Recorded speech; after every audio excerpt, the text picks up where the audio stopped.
இப்போது சமாதான ஏஜி சபையின் தலைமை போதகர் பாஸ்டர் ஆர் கிளாரன்ஸ் மருதையா அவர்கள் தேவனுடைய செய்தியை கொண்டு வருவார்கள். கிறிஸ்துவுக்குள் அன்பானவர்களே, இந்த நாளிலேயும் இந்த ஊடகத்தின் மூலமாக உங்களை சந்திப்பதில் மகிழ்ச்சி அடைகிறேன்.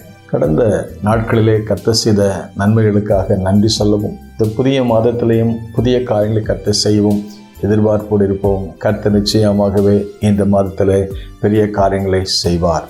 இந்த மாதத்திலே கர்த்தர் நமக்கு கொடுத்த வாக்குத்தத்தம் என்னவென்றால், இப்படிப்பட்ட காலத்துக்கு உதவியாக இருக்கும்படிக்கு உனக்கு ராஜ மேன்மையை கர்த்தர் தந்திருக்கிறாரே என்று சொல்லி எஸ்தரின் புஸ்தகம் 4ஆம் அதிகாரம் 14ஆம் வசனத்திலே வாசித்து பார்க்கிறோம்.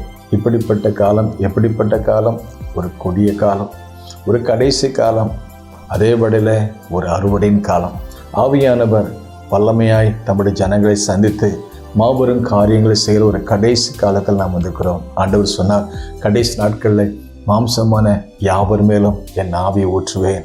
உங்களுடைய குமாரரும் உங்களுடைய குமார்த்திகளும் தீர்க்கதரிசி சொல்வார்கள். மூப்பர்கள் தரிசனங்களையும் சொப்பனங்களையும் காண்பார்கள். ஊழியக்காரி மேலும் என் ஆவியை ஊற்றுவேன். ஒரு எழுப்புதன் காலம், ஒரு அறுவடையின் காலம், ஒரு நல்ல அறுவடையை இந்த நாட்களில் கர்த்தர் கொடுக்க நாம் ஜெபிப்போமாக. அவருடைய சமூகத்தை அதிகமாக நாடுவோமாக. எஸ்தர் ஒரு தாய் இல்லாத தகப்பன் இல்லாத ஒரு பெண். அந்த சிறு பெண்ணை எடுத்து மொர்தெகாய் எனப்பட்ட ஒரு தெய்வ மனுஷன் அந்த பெண்ணை எடுத்து வளர்த்து வந்தான். இன்றைக்கு நம்ம பிள்ளைகளை வளர்க்குறதே பெரிய காரியம். அடுத்த பிள்ளைகளை எப்படி நம்ம வளர்க்குறது? ஆண்டவர் எங்களுக்கு 3 பிள்ளைகளை கொடுத்தார். அதோடு கூட தாய் இல்லாத தகப்பன் இல்லாத பிள்ளைகளை வளர்க்கக்கூடிய பாக்கியத்தை கற்றுக் கொடுத்தார். உங்களை படிக்க வைக்கிறதுக்குரிய பாக்கியத்தை கற்றுக் கொடுத்தார். இந்த கல்யாண காரியத்தை நடத்தி வைக்க கற்றுக்கிறது கொடுத்தார். என்ன சொல்ல போனால் ஒரு பிரசவத்தை பார்க்கறதுக்கும் கற்றுக்கிறது செய்தார். ஆகவே ஊரா பிள்ளைய ஊட்டி வளர்த்தா தாம் பிள்ளை தன்னால் வளரும்னு சொல்கிறது மாதிரி ஆண்டவர் எங்கள் பிள்ளைகளையும் கற்று ஆஸ்வதிக்கிறாரு.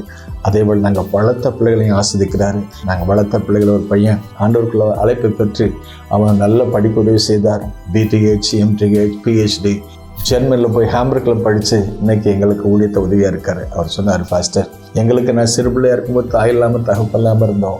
இப்போ எங்களுக்கு உதவி செஞ்சீங்க. இப்போ இந்த வயசான காலத்தில் நான் உங்கள் கூட இருந்தே உங்களுக்கு ஊழியம் செய்கிறேன்னு சொன்னான். எனக்கு ரொம்ப சந்தோஷமாக இருந்தது. ஆகவே அருமையான தேவனுடைய பிள்ளைகளை நாம் மற்றவங்களுக்கு என்ன செய்கிறோமோ அதுதான் நாம் அனுபவிப்போம். மனுஷன் எதை விதைக்கிறானோ அதை அறுப்பான். எஸ்தர் சரித்திரம் படைத்த ஒரு பெண்மணி. நீங்களே சரித்திரம் படைக்க வேண்டும் என்று விரும்புகிறீர்களா? தேவனுக்கென்று அர்ப்பணம் செய்யுங்கள்.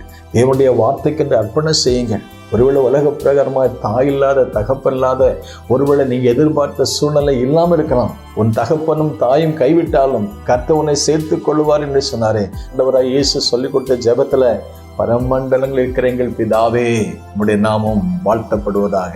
ஹalloed be thy name. ஆண்டவரே, எங்கள் தகப்பன் பூலோகத்தில் தகப்பன் இல்லை, தாய் இல்லை, ஆனால் எங்களுக்கு ஒரு தகப்பன் இருக்கிறேன்னு சொல்லி அவரிடத்துல வாங்க, அவரிடத்து இதயத்தை ஊற்றுங்க, அவரிடத்துக்கு வாழ்க்கையை அர்ப்பணம் செய்யுங்க. நீங்கள் நினைக்கிறத விட வேண்டிக்கிறத விட மேலான காரியங்களை செய்வார். உங்களுக்கு ராஜ மேன்மை கொடுப்பார். உங்களை ராஜ அந்தஸ்தில் வைப்பார். உங்களை கொண்டு பெரிய காரியங்களை செய்வார். நீங்கள் விரும்புவதை விட 1000 மடங்கு உங்களுக்கு அற்புதங்களை செய்ய வல்லவராக இருக்கிறாரு. இப்படிப்பட்ட காலத்துக்கு உதவியாக இருக்கும்படிக்கு உனக்கு ராஜ மேன்மை கொடுத்தது போல நமக்கு ராஜ மேன்மை தந்திக்கிறாரு. என்ன மேன்மை? அவருடைய பிள்ளைகளாகக்கூடிய பாக்கியம். நாம் பிள்ளைகளானால் சொந்தருமாமே. தேவ சமூகத்துக்கு வருவோம், தேவனுடைய பலனை பெறுவோம், தேவ திட்டத்தை பெற்றுக்கொள்வோம். ஆண்டவருக்கு என்று அர்ப்பணிக்கும் பொழுது ஆண்டவர் நம்மை உயர்ந்த ஸ்தானங்களில் அமர பண்ணுவார். நாமும் நமக்கும் நம்முடைய குடும்பத்துக்கும் நம்முடைய தேசத்துக்கு ஆசீர்வாதமாக இருப்போம். May God bless you. சமாதானமும் நிதியமும் உண்டாகட்டும்.